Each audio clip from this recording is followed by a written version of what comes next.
आज हजारों लोग ऐसे हैं कलीसिया में जिनको 10-10 साल हो गए प्रार्थना करते हुए कि परमेश्वर मुझे पवित्र आत्मा से क्या कर भर, मुझे गैर भाषा चाहिए, और आज तक गैर भाषा उनके पास आया नहीं, क्योंकि उन्हें क्या लगता है किसी दिन ऊपर से दया होगी और ऊपर वाला नीचे देके बोलते हैं तू कब बुद्धिमान बनेगा, क्योंकि बाइबल कहती है आत्मा से परिपूर्ण होते जाओ। किसकी जिम्मेवारी? अगर मैं आपको यह बोलूं जाओ अभी लुधियाना चले जाओ, इसका मतलब मैं देख चुका हूं लुधियाने जाने का रास्ता आपको मालूम है, लुधियाने जाने का किराया आपके पास है, आप लुधियाना जा सकते हो। मैं अपने 2 साल के बच्चे को नहीं बोलूंगा जा लुधियाना, मुझे मालूम है वो अभी अकेला लुधियाना नहीं जा सकता, पर आप जा सकते हैं। परमेश्वर ऐसा वचन आपको कभी नहीं बोलेगा जो आप पूरा नहीं कर सकते। अगर वो कह रहे हैं कि आत्मा से परिपूर्ण होते जाओ तो किसकी जिम्मेवारी? और उसने आगे लिखा भी कैसे परिपूर्ण होना, कहता आपस में, कहता स्पीकिंग टू योरसेल्फ, अपने आप से कहता बात कर। आज की प्रॉब्लम पता क्या है कलीसिया? आप उन चीजों को मुंह से नहीं निकालते हो जो आप देखना चाहते हो, आपके मुंह से वो चीजें निकलती हैं जो आपको डिस्ट्रॉय करती, जो आपको नाश करती हैं आपका। आप अपने मुंह से वो चीजें नहीं निकालते हो। हाय भैन जी मैनू लगदा आ मेरी एक बांह ना सुन्न हो रही है, मैनू एक बांह मेरी सुन्न हो ही जाती है, मैनू कमजोरी है। जो आपके मुंह से निकलेगा परमेश्वर बदल नहीं सकता उसको। शैतान दिखा रहा तेरी बाजू सुने, वचन कह रहा है उसके कोड़े खाने से, ओह उसके कोड़े खाने से। तो क्या बोलोगे जो वचन कहते हैं? पर तुम्हें मिला क्या? सुन्नापन, पैरालाइसिस। क्यों? तुमने वो बोला जो तुमने महसूस किया। अगर आत्मा से भरने की जिम्मेवारी किसकी? आपकी।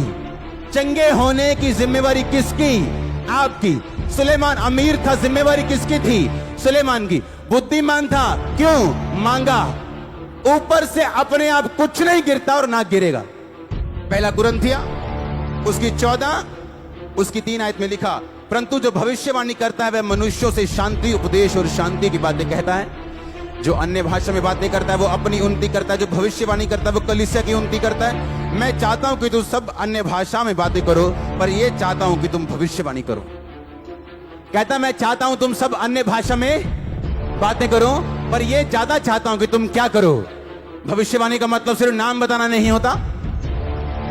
आप अपनी लाइफ के लिए भविष्यवाणी करते रोज उठ के कि परमेश्वर मेरे लिए रास्ते खोलने जा रहे हैं, मैं अपनी लाइफ में आगे बढ़ने जा रहा हूं। आप वचन को लेके अपनी लाइफ में भविष्यवाणी कर सकते हो कि धर्मी अपने दोपहर तक जैसे सूर्य बढ़ता जाता है उसका प्रकाश बढ़ता जाएगा।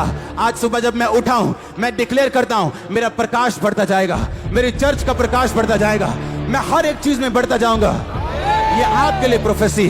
मेरा पति नशे छोड़ने वाला है, हम एक दिन इकट्ठे होने वाले हैं, ये आपके लिए प्रोफेसी। पर आप बोलते क्या हो? मेरा पति नशेड़ी। आप बोलते क्या हो? मैं बड़ी दुखी हूं। आप बोलते क्या हो? मैं बहुत बीमार हूं। आप बोलते क्या हो? मुझे बहुत कर्जा है। बाइबल कहती है जो गरीब है वो बोले मैं क्या हूं? अमीर हूं। जो पुअर है बोले मैं आशीषित हूं। जो कमजोर है बोले मैं बलवान हूं। क्योंकि बोलने से आप होंगे, आप होंगे मैंने कहा। पर आप बोलते कुछ हो, एक्सपेक्ट कुछ करते हो खुदा आपको दे। ऐसा नहीं हो सकता। उसने कहा तेरे मुंह में जीवन, तेरे मुंह में मौत। आप सारी उम्र वेट करते रहोगे होली स्पिरिट से भरने की, और ऐसी दुनिया छोड़ जाओगे बिना होली स्पिरिट के जब तक आप खुद नहीं भरोगे अपने आप को। कहता आपस में बातें करो, आपस में मतलब अपने आप से, भजन संहिता से। यहोवा मेरा चरवाहा है, मुझे घटी ना होगी। हालेलुया। मेरे निकट 1000 दाहिनी और 10,000 गिरेंगे, वो मेरे पास ना आएगा। वो अपने दूतों को मेरे निमित्त आज्ञा देगा जहां कहीं मैं जाऊं वो मेरी रक्षा करें। मैं रोज बोलूंगा हाँ या ना। दाऊद कहता मैं नहीं डरूंगा। इसका मतलब यह नहीं उसके अंदर डर नहीं था, वो डर रहा था, पर उसने मुंह से निकाला मैं नहीं डरूंगा। 365-66 बार बाइबल कहती है मत डर मैं तेरे साथ हूं। हर रोज के लिए वचन कहते हैं मत डर मैं तेरे साथ हूं। पर आप क्या कहते हो? मुझे डर है कहीं ये बीमारी मुझे मार ना दे। अच्छा इंसान भी फंसता है जब डरता है। अय्यूब कहता जिस बात से मुझे डर था वो मुझ पे आन पड़ी। अय्यूब के ऊपर वो परीक्षा आने का कारण अय्यूब का डर था, बाइबल कहती। और परमेश्वर डरपोक लोगों को यूज नहीं करता, और डर निकालने के लिए वो कुछ भी कर सकता है। मुझे डर है, हाय मेरा पति मुझे छोड़ ना दे, मुझे डर है मेरा बिजनेस कहीं फेल ना हो जाए। और आपके डर को शैतान सूंघते है और फिर उसके विषय में काम करना शुरू करते है। एक बंदा डायलिसिस यूनिट में काम कर रहा है और पवित्रताई में सेवा में रहने वाला बंदा, और उसके मुंह से क्या निकल रहा है, हाय परमेश्वर मैनू कभी किडनी का रोग ना होवे, हाय बड़ा दुखी होने वाला रोग है, हाय यदि किडनी खराब हो जाए मारी जाता बंदा, हाय प्रभु जो मर्जी हो जाए पर किडनी रोग मैनू कभी ना होए। किडनी रोग ही होया उन्हें, किडनी बदलानी पड़ी उसको। सेवा में रहने वाला इंसान, पवित्रताई में रहने वाला इंसान, आप डरेंगे शैतान फायदा उठाएगा।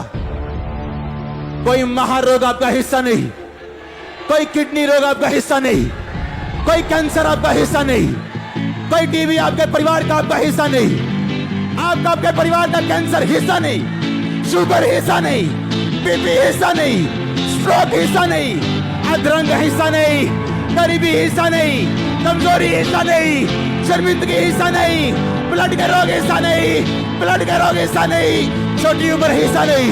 अब लंबा जीने वाले, अब लंबा जीने वाले, हालेलुया।